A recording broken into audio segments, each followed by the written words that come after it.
I think our modern society is killing creativity. Let me know if this sounds familiar. I have all the software available that I need. I've learned all of the skills. I'm ready to create things, but I don't know what to create. This little problem is commonly referred to as creative block. Creative block happens to everybody, and I feel like it's actually become a problem that's a lot more common these days. And partly because of kind of the way our society has sort of evolved a little bit with modern technology. I set out to kind of look at the problem, what exactly is causing it, and then how we can kind of fix this issue of lack of creativity and dealing with creator's block, not just in an artist world, but for everyday makers like us. Like, how do you overcome that? I want to make something. I want to, create and conceptualize something that I could sell or design, but I don't have any ideas, even though I have the skills. Today's video is kind of all on that subject. Now, there's lots of books on the subject and more the artist end of things. Some of my favorites that I have gone through and read include things like The Artist's Way, Big Magic, as well as The Creative Habit. I've read all of these, so you don't have to. I'm going to give you my thoughts on what I think is going on right now, what's causing this creative block that seems to be happening more and more, and then how we can go about kind of fixing it, at least from my perspective, how I've really addressed it and how I've kind of pulled my creativity back from the brink of disaster. By the way, hi, my name's Sarah, and this is my studio. Let's talk a little bit about what I think is going on. I think our modern society is killing creativity. First of all, I want to point out I am definitely not a Luddite. Did I say that right? Luddite? Boy, I hope I pronounced that right. Otherwise, I'm going to look really stupid on the internet. I'm very much in love with modern tech. I mean, I absolutely love my Kindle. I like listening to audiobooks. Like, these are all elements of modern technology that are fantastic. But there are also some things that I think have really hurt and are trying to kill creativity. Namely, social media, the algorithm, and AI. So let's talk about the killers of creativity. So the first thing that comes to mind when I think about what's killing creativity is what is effectively called the comparison trap. Now, the comparison trap is this idea that we're always kind of comparing ourselves to what we see others do. Think about how Facebook works, just using that as an example. Facebook is designed to keep you, connected to friends, even people that you might not see for years and years. For instance, your high school graduating class that you've all kind of moved on, you never interact with them, but you can see what they're up to on Facebook. And of course, what is it that people are posting? People are posting their successes, the amazing moments that they've had, I've achieved this job, or I've had a baby, I've gotten engaged, or look at this cool thing that I designed and created. Like, all of that's kind of what's being posted. You don't necessarily see the work that's being put into it or the disasters and the everyday grime that people go through. You really just kind of see this shiny green lawn. In fact, it's not even just a shiny green lawn. Like, this shiny green lawn has a rainbow with a unicorn on it. Their shiny lawn looks, impressive compared to your lawn, which just has like this ugly pony on it. And you just kind of feel that you will never be that good. And that these people didn't struggle, and yet they got as far as they did. And you see all of this on, social media, on, Facebook. You can also kind of see it on Instagram when you're looking at what others have created and printed and how well they're doing. Which leads me to killer of creativity number 2, the algorithm. Now, our online presence is powered by what we watch and what we take in. Social media is powered by these algorithms. These algorithms are designed to do literally one thing, and that is to keep you watching. That's why there's endless scrolling in many of these systems. You ever tried to get to the bottom of Instagram? It's not there anymore. Like, the idea is that they want to keep you watching and keep you viewing things, because the fact remains is that they are still businesses and its customer base is effectively users. There's really only two systems that call their customers users, and that's social media and drug dealers. Just going to point that one out there. So the algorithm is designed really to keep you watching, and it's going to kind of feed a little bit on what seems to entice you, what causes you to slow down and take a look at things. And a lot of time that's content that looks really impressive, or it's even got, some rage bait elements to it. It makes you kind of a little angry inside, or you want to try and engage and, try to do something like that. For instance, on my YouTube feed, even though I've only watched a couple of political videos, I'm getting constant feed of various political videos to watch with very clickbaity titles and rage baiting thumbnails to kind of entice me to keep going. I'm probably honestly ticking the algorithm off at this point because I'm trying to separate myself from some of that. And the past several times I've been on YouTube, I've scrolled, not found anything of interest, and then closed the app. You would think the algorithm would catch on that it's not feeding me information and videos that I want to watch. Now, that rage baiting isn't necessarily just limited to, political topics. That rage baiting can also kind of happen with things like, I made $4,000 a month printing this in my bedroom. You're thinking, wait, you made $4,000 a month 3D printing? What? That makes you sort of feel that, well, why can't I do that? I want to be that successful. Because in capitalist society, money makes the world go around. So that's definitely something that goes through all of our minds. And it makes us think, well, why aren't I as successful as that? What can I do to make that better? Which then kind of feeds into this next killer of creativity. And hi, you see the camera? It's rolling. Makerspace Cat decided to come join me. Yep. I agree. You good? Okay. Killer number 3 of creativity. That is this hustle culture. Now, the hustle culture is this idea that you should always kind of be grinding. You should always be selling. You should always be producing. And if you're not making the maximum use of your time, then you're not worth anything. And this ranges the gamut from everything from MLMs to make money online to, again, referencing, that I make $4,000 a month printing something in my bedroom kind of example. And what's weird is it's not everything has to be about this focus of hustling or making constant money. What I'm also finding lately is that the same hustle culture group that you see constantly pushing, I made money doing this or work from home doing this, is also the same group that's pushing what they would call time savers and what I know to be the 4th creativity killer. And that is AI. AI is sort of like the nuclear energy option. It has its positives and it has its negatives. And even its positives will still have some negatives. Just like nuclear power has its positives, it can be used effectively, it's a good source of energy, it will still result in some nuclear waste. Whereas on the negative side of things, Hiroshima, Nagasaki, need I say more? AI can certainly help with things, and the technology is certainly impressive, and it has its uses. I mean, I have a husband who's an engineer and a government contractor and works with, large language models and image processing, and they're doing really cool stuff with, identifying images and being able to track things in open water. That's a cool project he's working on right now. It's not classified, so I can, mention it. And thinking of the implications that could come from that. I mean, for instance, helping Coast Guard track, individuals in the water and saving lives. It also is great for helping to, better identify things on imaging and medical research. These are all useful applications of, large language models, aka AI. This technology has a lot of benefits to it, but it's also been taken in the creative field and it's causing some disruption.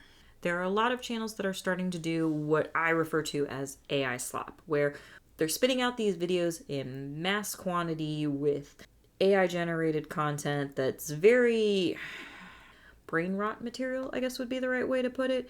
It's kind of the same content. It's quickly generated. It definitely has its flaws. And the challenge with that, and where it's really affecting creativity in general, is that with these technologies, you're being pushed to try and create and put things out faster and faster. And this is an unsustainable pace if you're wanting to do things creatively, especially for somebody who's just running a channel by themselves.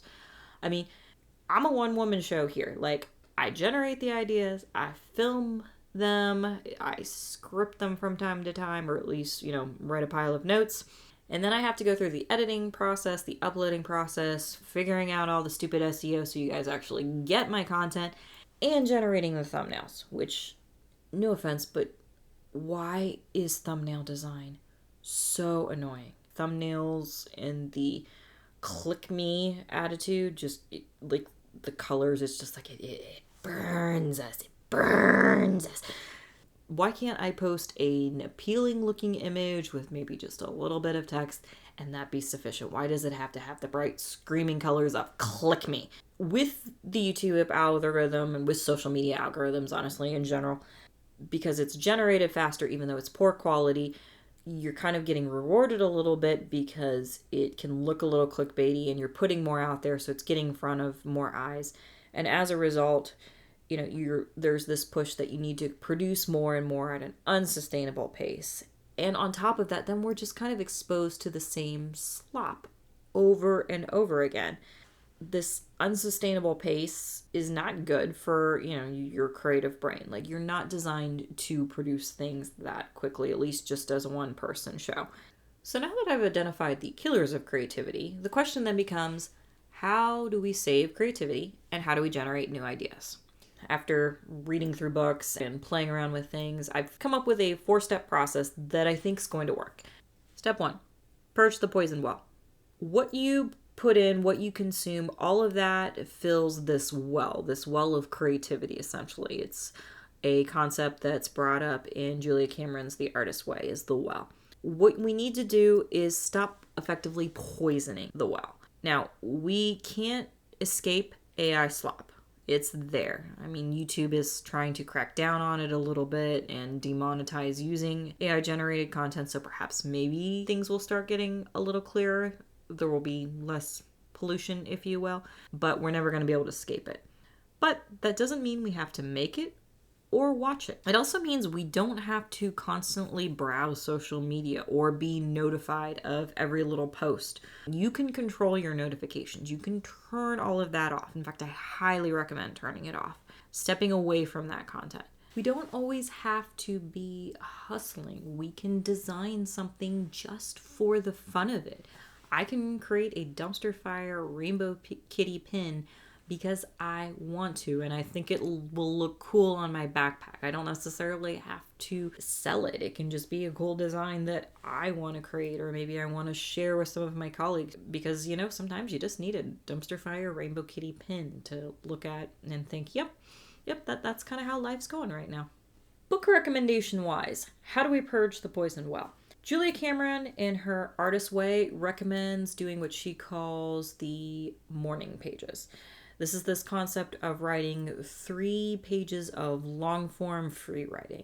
Just writing whatever you want for a total of 3 pages. It literally could be, I am writing 3 pages of free-form writing and I don't know why the heck I'm doing this, and just doing that sentence over and over again until you fill 3 pages. Like, it's essentially just sort of a brain dump, if you will, trying to just kind of purge what's in your head, getting all of that out there. My recommendations personally, because I find 3 pages of long form writing to be particularly hard, especially since I write rather tiny, my recommendation is maybe just starting with a few lines or 3 paragraphs, whatever's comfortable with you. Doing basically this brain dumping on a regular basis. If that seems like too much, maybe just doing a couple lines a day. My current brain purging method is the fact that I meditate for 10 minutes a day and I journal a couple of lines in a 5-year journal every night, and then I brain dump, which is essentially free writing, getting all of the stuff in my head and ideas that I have. I will brain dump on a regular basis. Like, that's my purging the poison well method. In addition, of course, to trying to limit the content that I'm getting, trying to not engage with the hustle culture, and trying to avoid all of this AI slop. So that's step 1, purging the poison well. Step 2, filling the well. So now that we've kind of dumped out some of this AI crap and social media crap and hustle culture and the algorithm, let's fill the well with things that will help promote creativity. And that is, consume inspiring content. Now, when I say inspiring content, I don't necessarily mean it has to be motivational content. You don't have to be watching, videos where they're chanting, motivational phrases or affirmations or things like that. That's not what I mean. What I mean is content that kind of appeals to your inner self, to your inner child. Things that, make you kind of want to think about things you want to create. And this doesn't have to be YouTube videos. Like, I recommend reading or listening to stories. Like, fiction is a huge prompter of creativity, and it can come in many forms. Maybe watching a favorite TV series or watching really well generated, TV content. Like, that does exist. That's still out there. It's not all kind of reality or fast-paced content. There are some excellent masterpieces to be watched. Things that I can think of off the top of my head produced in the last year include things like Three Body Problem, Foundation on Apple. Filling the well also means taking the moment to take things slow, like enjoy the world around you. Put a little bit of ritual back into things. These simple moments of just, maybe enjoying a cup of coffee on your break, like taking the moment to actually just focusing in on that and not necessarily everything going around you in work world. And that can be very hard depending on your job. Book recommendations wise, this subject really comes up again in The Artist Way, and it talks about what they call the artist state, which is this idea that you're taking your inner child on a date on a weekly basis, or at least a regular basis, where you do something that your inner child would like to do. And that could be as simple as, going to the park and blowing bubbles, to going to see a movie, in addition to obviously filling the well with content that helps, churn those wheels, helps create visual images that you can pull from to help generate ideas. Like, that's kind of what we're doing, is we're filling the well with images and things that will then provide ideas for when we need them. My method for this is, obviously, I read on a regular basis. I probably need to read a little more fiction. I definitely like to gravitate towards, memoirs and nonfiction.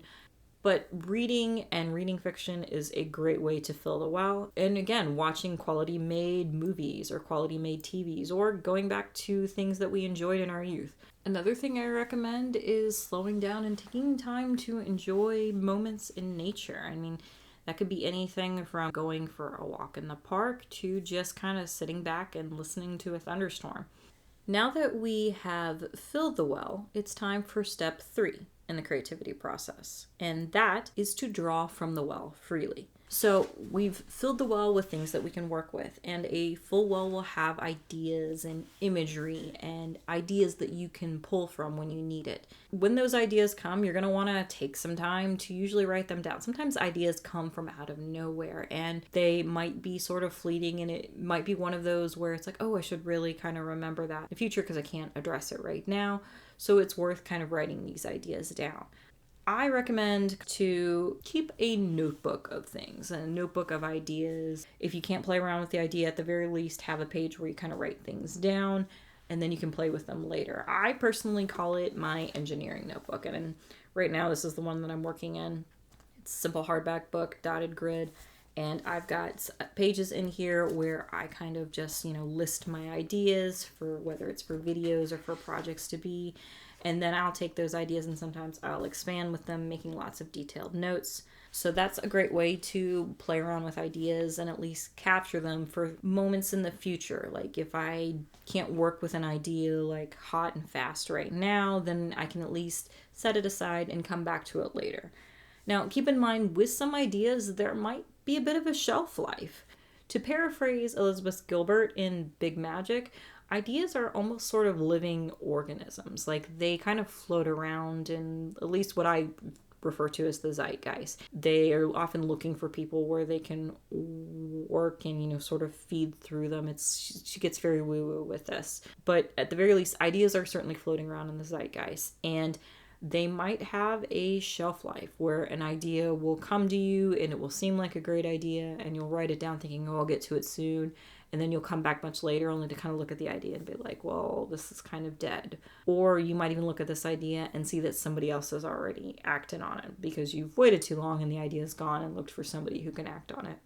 I feel like that is a legit thing sometimes where it's like, I swear I have seen ideas that have been pulled and produced and it's like, I had that idea and I didn't play with it and I'm very frustrated. Sometimes ideas have a shelf life and, writing them down and coming back to them, you might find that they're dead.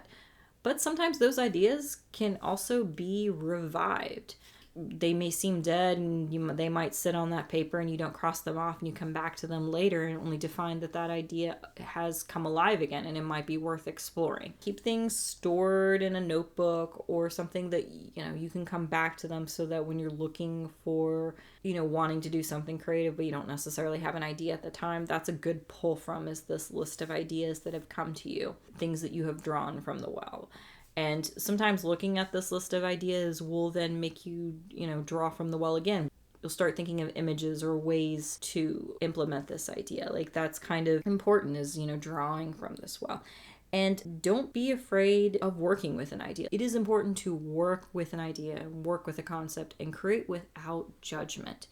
Not everything, again, has to be done with money or even success in mind. There are plenty of times I will do experiments in here and they will fail and nothing will come of them because they just don't work. That's okay.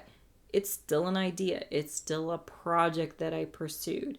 And there's that satisfaction in that creativity and at least trying and making, even if it wasn't a success.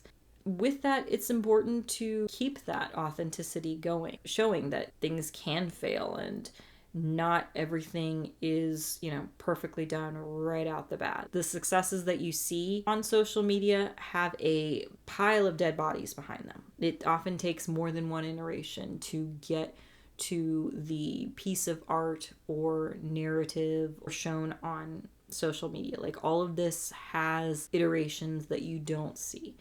It's important, I think, in this day and age to be more authentic and show the fact that not all of this is perfect. I mean, I'm sitting here in my studio with lovely cinematic lighting that I've taken the time to set up and literally cue with a touch of a button so that I can easily put together videos and all of that. And I look somewhat put together tonight, but the fact remains is there's plenty of times that I don't look like this. In fact, I'm more likely to look like this on a regular basis. I just came from our run. It's hot out. I'm not usually pretty and put together. I'm usually just struggling to keep going. I am gonna go change though because I am really sweaty and a little uncomfortable. So that's better. Less sweaty anyway. Now we've got a well that we can draw from freely. So we need to engage in step number 4, and that is upkeeping the well. You're going to need to kind of repeat this process regularly because we're human and you're going to get off track. There's going to be times where you're going to fall down the social media rabbit hole or you're going to feel like you're being exposed to, lots of AI slop or content that just isn't really filling that creative vibe. And that's normal. I mean, nothing says all of the content that you're consuming has to be focused on creativity. Don't judge yourself. This is all part of being human. We make mistakes and sometimes we just want to veg out. Keep in mind that you're going to just need to regularly make sure that you're dealing with all of this extra stuff and you're taking the time to purge your brain from thoughts and excess crap, and that you're taking the time to then fill the well with better content and then drawing from the well as you need to. And as you draw from the well will be depleted. So it's important to fill it and fill it with good content and purge what shouldn't be there. And make your own adjustments to my recommendations here on filling the well and keeping the well clean. Do what works for you. Also, don't ever feel guilty about being blocked, about dealing with creative block. Like, this happens to everybody. And even as you go through this process, you're still going to find points where you're blocked and not sure what to do. And you just kind of have to shift around a little bit, try different things, step away. Maybe engage in a new skill or activity. That's part of the reason why I'm constantly learning new things and why sometimes I rotate content out on this channel, because sometimes I will do something for a while and maybe get blocked or feel a little bored, so I switch to a different topic. Definitely plays into my multi-potentialite behavior. I think it's important that we try and shift that focus to being more authentic and showing the fact that everyone struggles with creative block. Everyone is kind of dealing with this. Everybody wants to try and make it and hopefully be successful with their own products and their own art. We don't talk about that. So it's kind of why I sort of made this video, to talk about the creative block and to provide you guys with some motivation that we're all kind of in this boat. These are part of the reasons that I think creativity is being killed and how I think you can deal with it. At least how I've dealt with it. Take what I use, give it a try, take what works, leave the rest. I hope this video was helpful for you guys. I definitely was trying to be a little more authentic with things. The editing here being a little more real and me being a little more authentic with the topic. If you like more content like this, by all means, please tap the subscribe button, ring the bell for notifications, and if you can tap the like button to teach the algorithm that content like this is a little more important than the clickbaity stuff you see on a regular basis. And I will see you guys next time. Bye.